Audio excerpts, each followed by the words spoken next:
Espera aí! Desculpe interromper esse vídeo, mas é que eu continuo censurado pelo STF. Além deles cancelarem o meu passaporte, congelarem todas as minhas contas bancárias e bloquearem as minhas redes, agora eles também querem proibir os meus vídeos no Brasil. Você pode continuar me acompanhando seguindo o meu segundo canal, que é o canal de cortes. E se quiser ter acesso a todas as minhas postagens para sempre, deve se inscrever no meu Locals, que funciona de uma forma parecida com o Facebook ou o Twitter. Todos os links estão aqui na descrição. Entra lá, senão você vai ficar desinformado e aí eles vão vencer. Nosso Senado, deixa eu abrir uma notícia aqui. É isso que eu queria. Vamos lá. É isso aqui eu queria falar do senador Jorge Seife. Para quem não conhece o senador Jorge Seife, ele foi secretário de pesca do governo Bolsonaro e se elegeu senador por Santa Catarina e ele está sendo julgado hoje pelo TRE de Santa Catarina. E ele pode perder o seu mandato. Tá? A gente tá aqui a notícia. O Tribunal Regional de Santa Catarina, o TRE de Santa Catarina, dará continuidade hoje às 17 horas ao julgamento do senador Jorge Seife, que enfrenta acusações de abuso de poder econômico durante a campanha eleitoral. A sessão anterior se encerrou com 2 votos favoráveis ao senador, reforçando a ausência de evidências concretas nas denúncias apresentadas. O Ministério Público Federal, após uma investigação detalhada, que se estendeu desde fevereiro, o Ministério Público Federal concluiu pela total inocência do senador e sugeriu o arquivamento da ação por considerar as acusações da parte autora como ilações infundadas e sem o suporte de provas necessárias. Adicionalmente, o Ministério Público Federal aponta a possibilidade de litigância de má-fé. Ele pede a condenação de litigância de má-fé pela coligação da esquerda, que moveu a ação contra o Seife. O senador Seife é reconhecido pela atuação dele. O ranking dos políticos colocou o Seife como o 9º melhor parlamentar de todo o Brasil, incluído deputados e senadores. O 9º. São 513 mais 81 e ele é o 9º. Apesar das expectativas apontarem para não cassação do Seife, e hoje a expectativa é essa, há uma intensa pressão da esquerda com campanhas online pedindo a sua cassação e relatos de influência política, de ligação de autoridades do período Jurássico sobre os julgadores. Uma eventual cassação do senador, dada a fragilidade das acusações, isso pode indicar que a temperatura não está esfriando.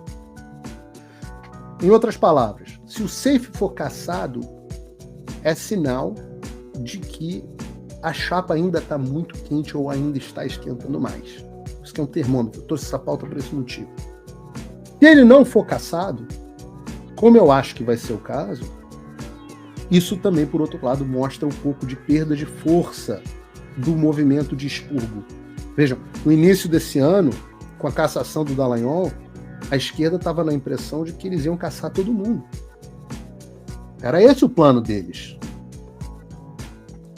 Né? Não tinha um deputado, senador chamado bolsonarista, que não tivesse uma ação no TSE. O Dallagnol, mas todo mundo tinha certeza da cassação da Zambelli, etc. E por aí vai. Tantos outros, eu não vou ficar citando nomes aqui, mas eu converso com todos eles e todos eles, não, eu estou com uma ação no TSE que eu estou com medo de perder meu mandato. O clima era esse. Os advogados dizendo, olha, está complicado. Mas agora, e a gente tem que ficar fazendo essas análises aqui, sentindo um pouco dos ventos, do ambiente, eu converso com muita gente, eu acho que não há clima para a cassação de um homem como o senador Jorge Seife. Isso tem a ver com o Brasil ser o país do que eu chamo de deixadicismo. Isso é uma coisa que funciona para os dois lados no Brasil. O Brasil fica numa zona meio temperada da política mundial, porque né, quando tem governo, ditadura militar, nunca não foi ditadura, foi dita branda. Aí quando tem a esquerda não é no mesmo nível da Venezuela.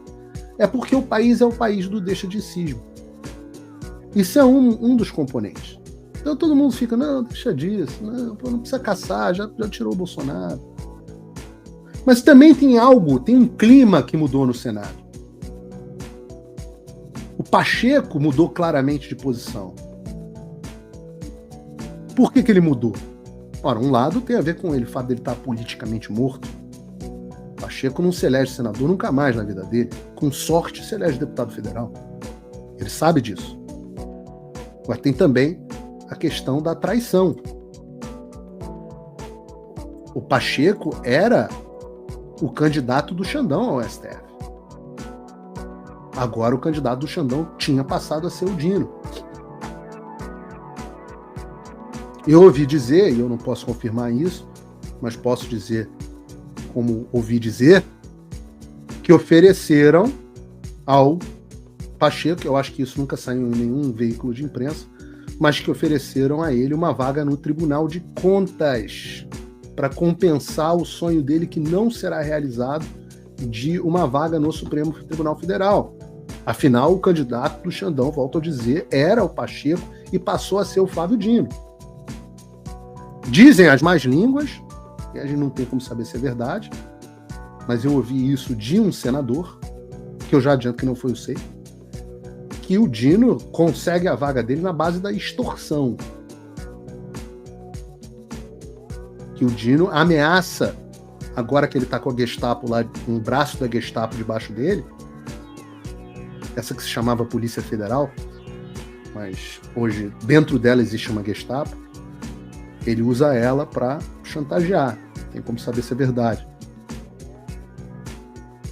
Mas dizem que o Pacheco está aí querendo voltar a advogar e tal. Eu acho que além disso há um processo de conscientização. E conscientização que eu digo porque eu converso, sempre falo isso para vocês, eu converso com muitos deputados e senadores todos os dias. Não há um dia que eu não converse com pelo menos uma meia dúzia de parlamentares. Até final de semana. E eu reparo, e já conversei com vários, de várias camadas, e eu reparo que existe um grupo muito grande, principalmente esse pessoal do centro, que não tem ideia do que está acontecendo. E agora, quando o STF começa a querer decidir marco temporal, aborto, drogas, contrariando o Congresso, quando eles começam a querer empurraram os aninhos, o Senado ficou ali meio, tá bom, advogado Lula, passou. Aí fala, bom, se passa Zanin, passa Bessias, passa Dino, passa Boiada. Aquele clima, né? E o Senado começou a ficar ressabiado. Cadê meu Pacheco? Cadê a minha contrapartida?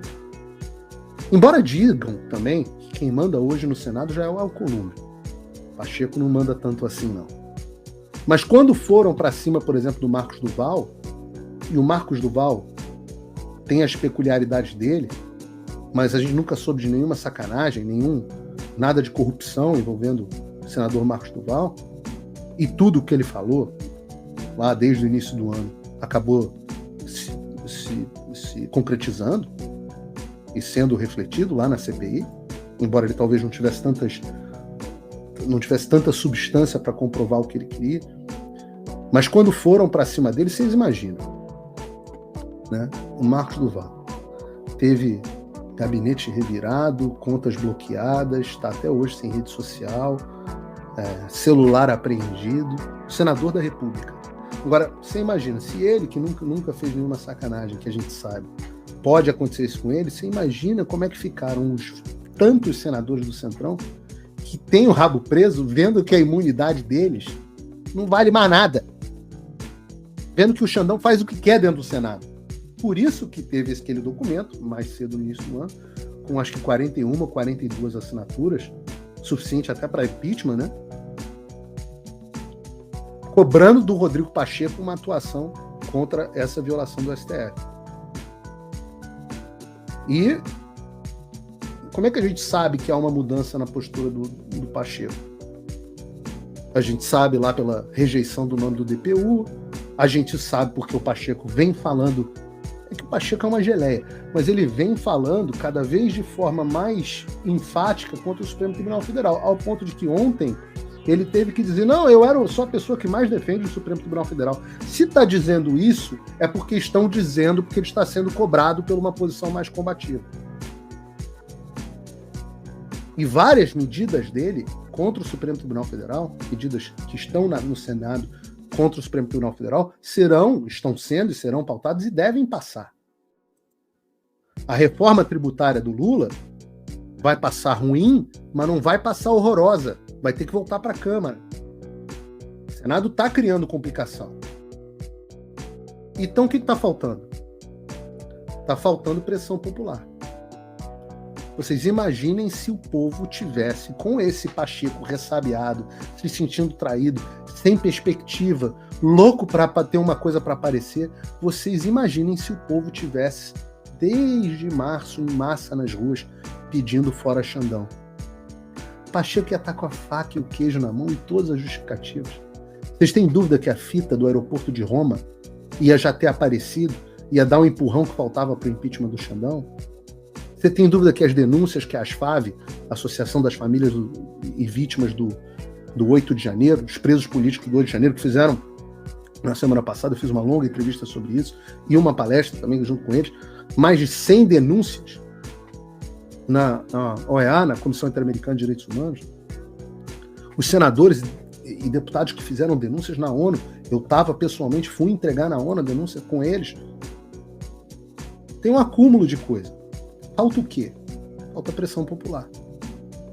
Falta o povo na rua. E o povo não quis ir pra rua. E o Bolsonaro falou pro povo não ir pra rua que agora era a hora de prestar atenção na CPMI. Qual foi o relatório da CPMI? Que o Bolsonaro era o causador do 8 de janeiro.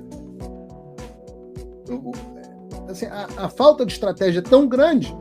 Vamos prestigiar a CPI que vai determinar, e com relatório aprovado, que eu sou o cara do 8 de janeiro. Ai, meu Deus. E não vamos para as ruas. Estratégia ali não é o forte. Por isso vocês precisam estudar, por isso vocês precisam se preparar. Porque não é esse o caminho. Não há caminho para o Brasil sem pressão popular. Então a gente tem que ter algumas etapas. A primeira é a conscientização, e é isso que a gente está fazendo aqui, é por isso que eu estou no ar. Depois a gente tem, depois da conscientização e do entendimento, que passa por estudo, que passa... agora formou-se um consenso, que é o que está se formando no Congresso. Formou-se um consenso de que esse é um problema. Beleza. Agora a gente vai partir para a ação. Antes tem a mobilização. Formou-se um consenso, se mobiliza e a partir daí você vai para a ação. E aí ficam aqui, mas não adianta nada, a gente vai fazer isso e as pessoas não vão ver nada. Meu filho, nada adianta nada. Nunca nada no mundo foi feito por pessoas que acham que nada adianta nada. Nunca. Se você é uma dessas pessoas, você precisa primeiro resolver os seus problemas internos. Você tem um traço psicológico chamado neuroticismo exacerbado e você precisa tratar isso. Aí, beleza. Depois que você estiver em condições sadias mentalmente, aí você pode começar a querer melhorar o Brasil. E não é que não dê desânimo. Pô, vocês imaginam, 11 meses que eu vi o trabalho da minha vida como jornalista roubado por um bandido de toga, sem nenhum devido processo legal. Vocês acham que isso não me causa desânimo? É claro que me causa, mas eu estou aqui de novo com vocês no ar. E estarei todas as terças e quintas, estourei a hora do programa hoje em quase 10 minutos, mas estarei todas as terças e quintas com vocês às 3 horas da tarde, então eu peço que vocês se inscrevam no canal. Esse programa está passando no canal de Cortes Paulo Figueiredo e no canal do Fio Diário. Eu peço que vocês se inscrevam nos 2 canais para que a gente possa crescer. Fio Diário é uma iniciativa que eu apoio e a qual eu decidi me juntar porque eu acho que é o futuro. Acho que a inspiração no Daily Wire americano é absolutamente correta e nós não vamos desistir. Obrigado pela enorme audiência que eu tive no programa de hoje e até o próximo. Até o próximo. Você sente isso? A censura, a perseguição, o medo que se espalha como uma sombra sobre as nossas vidas? O fim da América, do Brasil e do mundo como conhecemos já está em andamento. Eu avisei. E enquanto muitos fechavam os olhos, o caos que eu avisei que viria começou a se desenrolar diante de nós, mais rápido e mais devastadoramente do que a maioria acreditou. Quando eu lancei o fim da América e do mundo como conhecemos, muitos duvidaram e houve até os que zombaram. A América, que já foi um farol de esperança e liberdade, agora afunda em uma decadência absurda. E como o pilar está destruído, todo mundo sente a queda. Conflitos militares reacendendo, ataques terroristas, nações em crise. E o Brasil não está imune. Perseguição ao ex-presidente Bolsonaro, a censura, a prisão de manifestantes e o expurgo dos patriotas. Tudo isso é apenas o primeiro episódio de uma longa série de terror e caos social em todo o mundo. Eu avisei. Com todas as forças eu gritei sobre o que estava por vir. Eu fui perseguido, cancelado, demitido e censurado. Mas eu continuo aqui. Eu não vou recuar. Eu estou aqui para te preparar para o que ainda está por vir. A tempestade que se aproxima é devastadora, mas juntos podemos resistir. Podemos ser um farol em um mar de escuridão.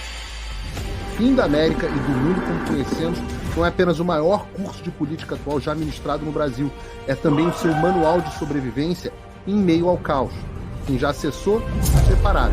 Quem se formou, sabe o que está por vir e já está reagindo.